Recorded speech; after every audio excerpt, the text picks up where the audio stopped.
Joining me now, the top Democrat in the House Intelligence Committee, Representative Adam Schiff of California. I'm not sure where to start. Maybe we start with this, that the chair of your committee, Devin Nunes, despite the fact that I think independent folks who have read through this, who have followed this story, say this sort of knocks down a lot of his theories. He released this statement: the newly released documents confirm the Intelligence Committee's longstanding argument that unverified information from the Steele dossier formed an essential part of all the FISA applications on Carter Page. It proves the FBI used outright political propaganda to spy on American citizens during the election. What do you say to that? Well, there were certain fundamental claims that Nunes made in the now discredited memo, which we can see in the FISA application were simply not true. They claimed, first of all, that the investigation began with this FISA warrant. It all goes back to the taint of this FISA, when, of course, the investigation began with Papadopoulos, began with the FBI learning that the Russians had approached one of the campaign foreign policy advisors and told them that they had the stolen emails, that they prepared to release them anonymously, as they would later do. But they also went on to challenge whether the FBI revealed to the court that Christopher Steele, this respected British intelligence officer, former officer, whether his bias had been disclosed to the court, that he had been doing this work on behalf of a law firm retained by the DNC. They claimed that there was no disclosure to the court, when in fact now you can read the application and you can see they did disclose this bias.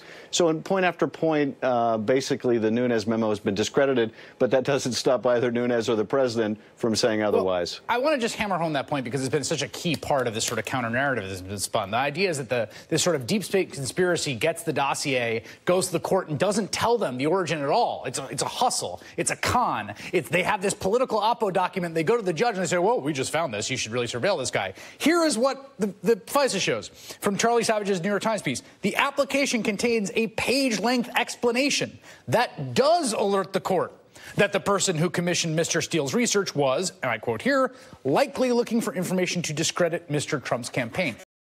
That was like the whole thing. That was hours of television programming.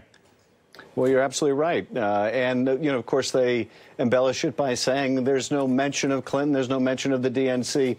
Well, that's because in FISA applications, you minimize the names of U.S. persons and organizations. So as it appears in the FISA application, it's candidate 1 and candidate 2. But there's no disguising the fact the court was informed, of course, of the political bias. And, you know, judge after judge, 4 judges appointed by 3 Republican presidents, all found probable cause for the original warrant and the extensions.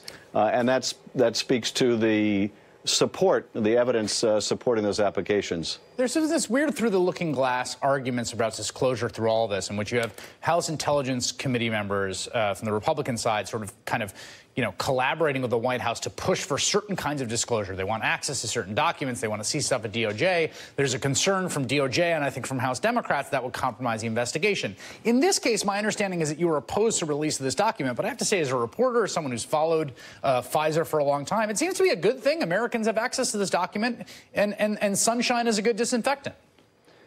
Well, look, you know, at this point, after you had the Nunes memo essentially cherry-pick information, mislead the public, and we had to issue our corrective memo, then there's little additional damage that's done in issuing a redacted version of the FISA.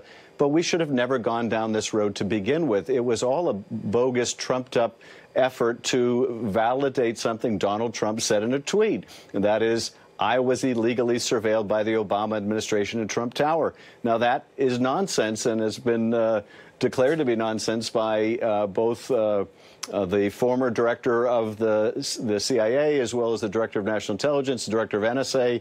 But nonetheless, this effort by Nunes and Gowdy and others has been an attempt to try to somehow justify that blatantly false statement by the president. Your colleague Jerry Nadler was straightforward today. He said Devin Nunes lied. Is Jerry Nadler correct? Did Devin Nunes lie?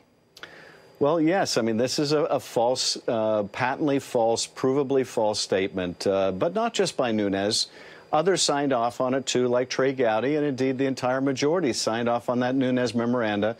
Now, Nunes hadn't read the FISA, so he signed off on it blindly, but Trey Gowdy had read it. Trey Gowdy knew it was false.